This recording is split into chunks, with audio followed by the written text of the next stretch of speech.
2 Corinthians chapter 9.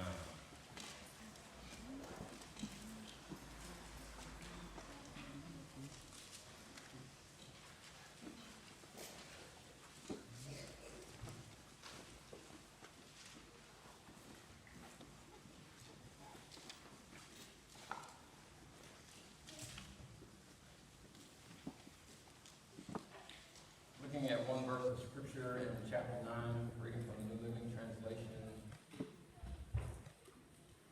verse 12, 9:12 of 2 Corinthians. It says, "So two good things will result from this ministry of giving. The needs of believers in Jerusalem will be met, and they will joyfully express their thanks to God." So two good things will result from this ministry of giving.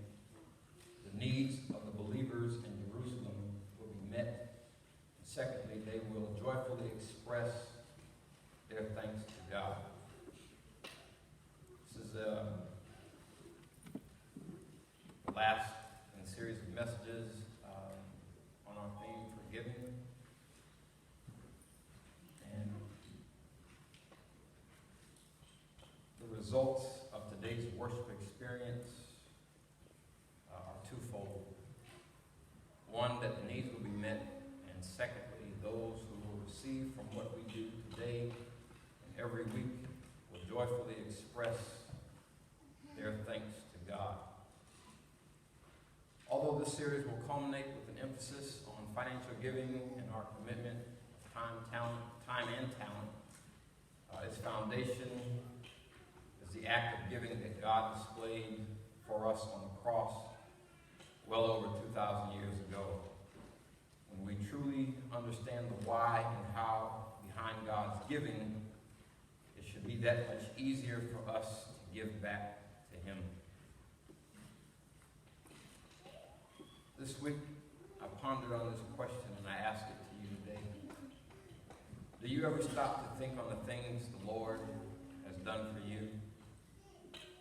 Looking back to where you were compared to where you are right now, things that were spoken into your spirit had not manifest, but years later that which had been spoken or birthed in you has finally come to pass.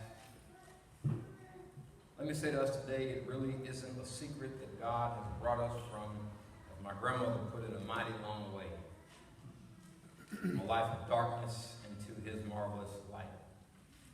Others counted us out, manipulated, coerced, and even schemed. But God counted us victorious, which allowed for us to walk in victory. We slipped up, messed up, turned up, drank up, and some of us even shot up. But God lifted up His one and only Son as a sacrifice for the sins of the whole world. Paul informed the believers in Rome that God commanded His love toward us and that while we were yet sinners, Christ died for us. Jesus informed Nicodemus in John 3:16, "For this is how God so loved the world. He gave His one and only Son so that everyone who believes in Him will not perish but have eternal life." So the results of what took place on the cross not only resulted in the needs of those who would believe, but also those of us that believe can now joyfully express our thanks to God for the many great things He has done. Verse 12 says, "So two good things will result from this ministry of giving. One, the needs of the believers in Jerusalem will be met, and secondly, they will joyfully express their thanks to God." In the previous chapter, we gather a bit more insight to what's happening in chapter 9. Paul in chapter 8 is sharing with the believers in Corinth God's kindness that is at work through the churches in Macedonia. These churches experienced a significant amount of troubles, and they were very poor. Yet they were filled with abundant joy, which overflowed in rich generosity. Life often has its way of keeping individuals from catching a break. Every time we're released from one thing, something else immediately follows.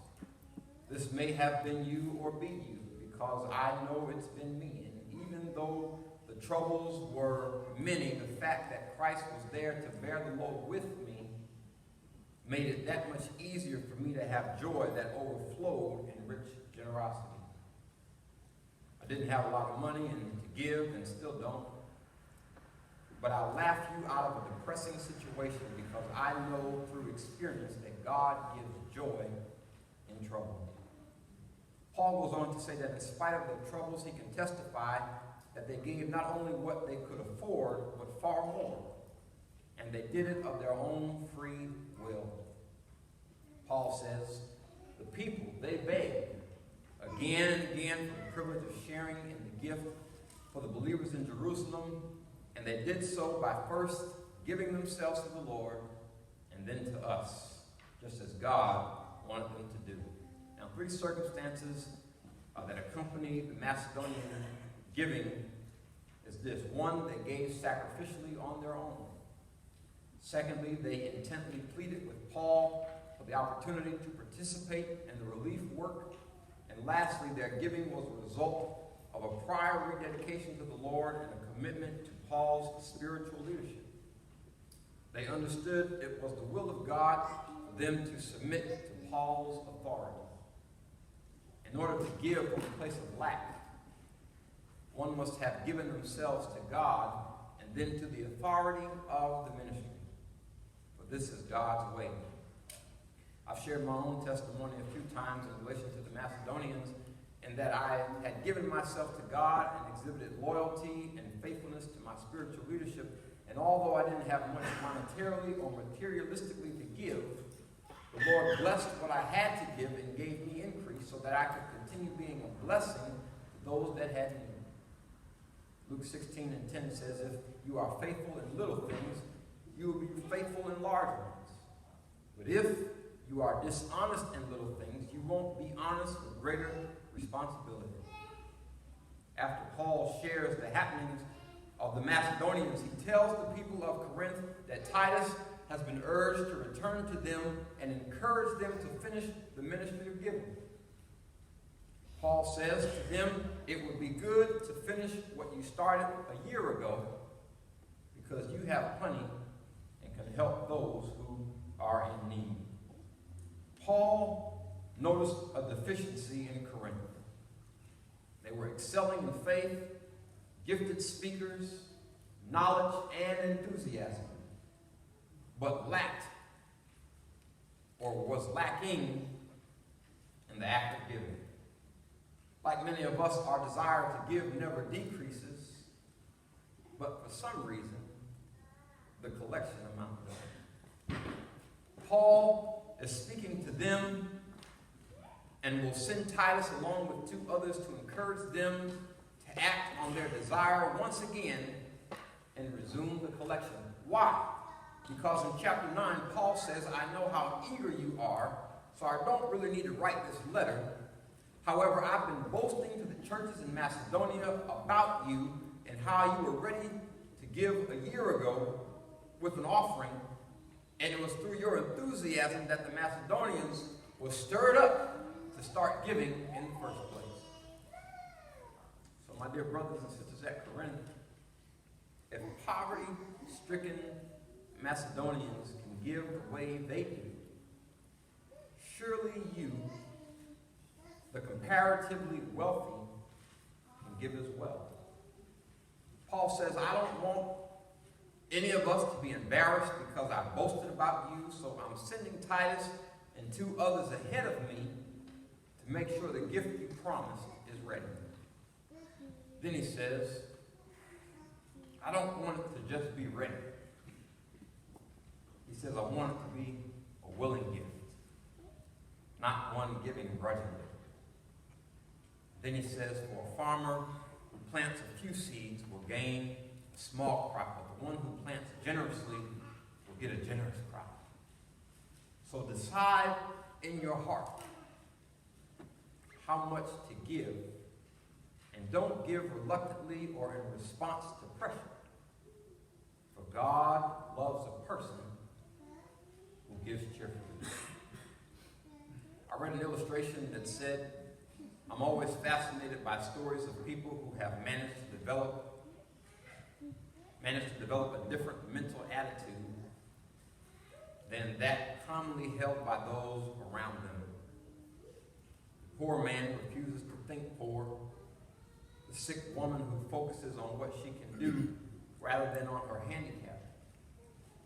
Such people display the kind of attitude suggested by the old story of the boy who was given a room full of manure and deduced that there must be a gift of a pony nearby. Somebody in here today may only have a little, while others may have a lot. My question is, what's your attitude as it relates to giving based upon what you have? If you have a little, are you optimistic that there's a pony nearby? Or do you have much and only give what is required? Anything we release as a gift ought to be given cheerfully and eagerly, for God loves a cheerful giver. Whether it's your finances or your time and talent, God loves when you give cheerfully. Why? Because he can bless it and multiply it when it's given cheerfully. After all, he blessed 2 fish and 5 loaves of bread because it was given cheerfully.